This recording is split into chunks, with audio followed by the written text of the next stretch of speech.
Hey MVVA, today I'm going to show you the basics of using Padlet and how you can most effectively use it in your classroom. So first go to Padlet.com. I always log in with Google anytime I have that option because it's one less username and password to remember. If you've saved your username and password on your browser, then it will just pop up. If not, just enter your NVVA Gmail along with your password. That way the two accounts will be linked. It's really easy that way. Once you get logged in, go ahead to the top right and you'll create a new Padlet. I'm going to show you first the 3 different ways that you and your students can post to this wall, and then I'll show you some other features about modifying the Padlet. As you saw down at the bottom, it said you can either drag or double click to put information onto your Padlet. So I'm going to go ahead and double click. Instead of title, I always tell my students to write their name. Then down here they can simply just write their response. So maybe you asked your students a discussion question in reading or writing or even in math, and they had to come to this site. You can web push it, web share, come to the site to write the response. They could just write it that way. The other way that they could write their response would be to load a link. Okay, so maybe they had to share with you a resource, something they found doing their research. Okay, you can put the link there and click add. This is a great blog, by the way, free technology for teachers. The other way you can do is you can do through webcam. So this might be good for those younger kiddos. So again, they're going to type their name, go to the webcam, click allow. They can hold up their work, take a picture,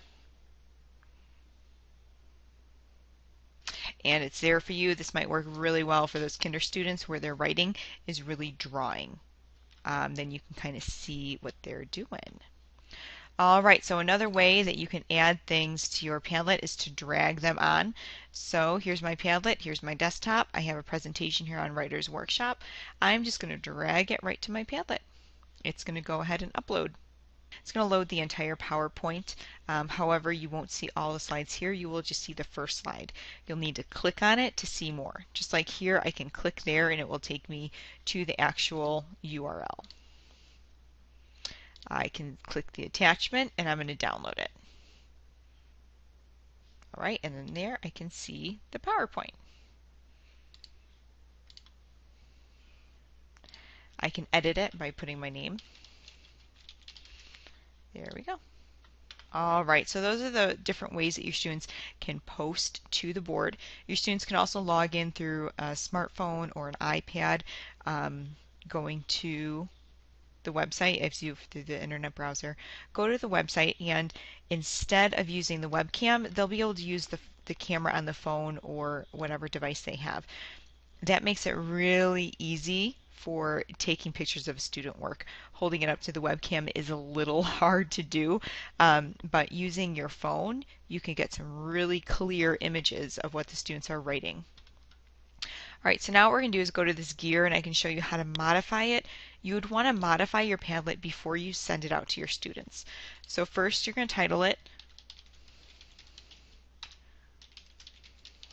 maybe Mrs. Wilbur's Padlet. Here you're going to write any subtitle that you want. And you can choose a little picture that will go next to your title here. So maybe all these people thinking. Alright, so next thing you want to do is your wallpaper. This will change the background. You can add your own. They have tons of options here. So whichever one you feel will match your theme for today. The next thing you want to do is layout. Now, free form is the default. That means that students can drag their work wherever they want to.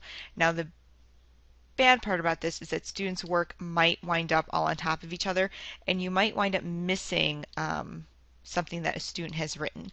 So I do not ever choose freeform. Stream is pretty cool because the first person to respond, their response will be at the bottom and it will slowly just build on top of each other. So the latest, most current will be at the top. Grid organizes it a little bit easier, but you'll just see the squares and it'll kind of go across. So it'll look more like freeform, just a little bit more organized. So I would choose either stream or grid based on your preferences. Privacy is very important.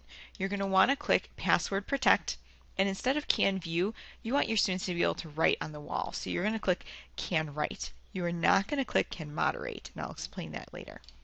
So Can Write, and make it an easy password for your students to remember, MVVA password, just something that will give them a little bit of privacy for their work.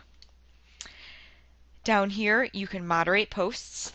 Always click Moderate Posts, and I'll tell you why in a sec. This, then Submit, and it'll save your changes. Notifications, you can have it send you an email if you want to or not. Address, you might want to choose something a little bit easier than this. It will have this beginning part, Padlet.com, and then whatever your username is, but you can change this GLW3G55 part.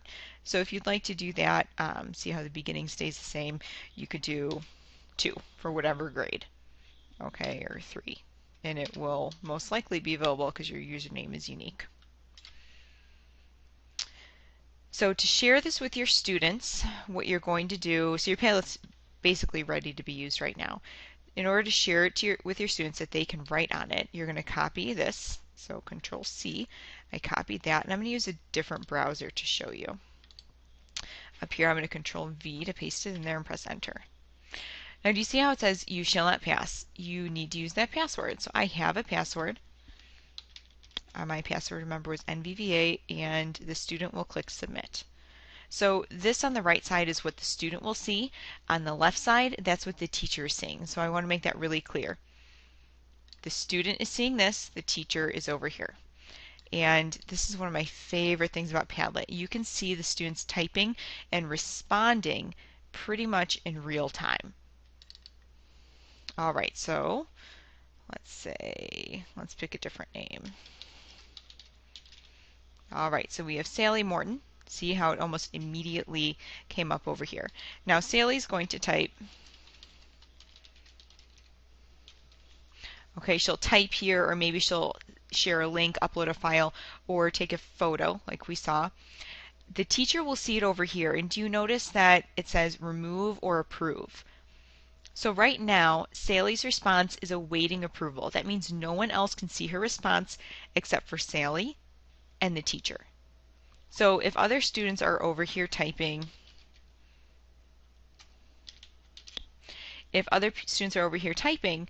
Mike can't see Sally's and Sally can't see Mike's because they're both awaiting approval.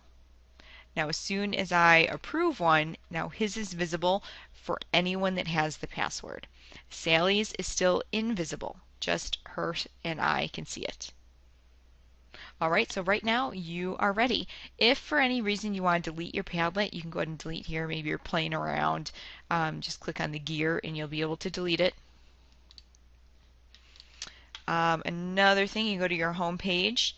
If, let's say, you have different Padlets, you can see them there. You can add collaborators, which I've never done, but you can invite other teachers through Gmail. Let's go back to our Padlet one last time. You can also export. So you can export your file.